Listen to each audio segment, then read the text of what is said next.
اعوذ باللہ من الشیطان الرجیم، بسم اللہ الرحمن الرحیم۔ جماعت پنجم کے اسلامیات میں آج کا جو ہمارا ٹاپک ہے وہ ہے چغل خوری۔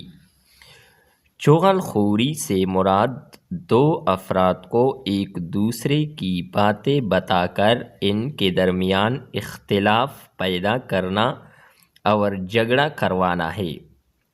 چغل خوری زبان کے گناہوں میں سے ایک بڑا گناہ ہے۔ اللہ تعالیٰ کا فرمان ہے، اور کسی بھی ایسے شخص کی باتوں میں نہ آ جانا جو بہت قسمیں کھانے والا بے وقت شخص ہے، توغنے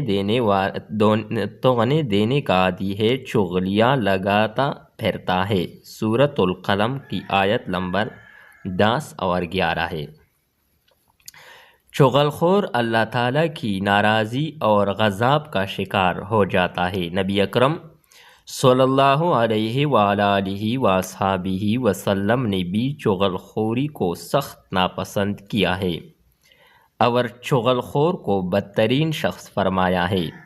آپ صلی اللہ علیہ وآلہ وصحبہ وسلم نے ایک حدیث میں چغل خور کو سخت وعید سنائی ہے۔ چغل خور جنت میں داخل نہیں ہوگا۔ صحیح مسلم کی حدیث نمبر 290 ہے۔ آپ صلی اللہ علیہ وآلہ وصحبہ وسلم نے فرمایا، کیا تم کو یہ نہ بتاؤں کہ کیا چیز سخت حرام ہے؟ پھر فرمایا، یہ چغلی ہے جو لوگوں کے درمیان پھیل جاتی ہے۔ یہ بھی صحیح مسلم کی حدیث نمبر 6636 ہے۔ یہ تھی ہماری آج کی ویڈیو چغل خوری کے حوالے سے۔ نیکسٹ ویڈیو کے ساتھ دوبارہ ملتے ہیں۔ خدا حافظ۔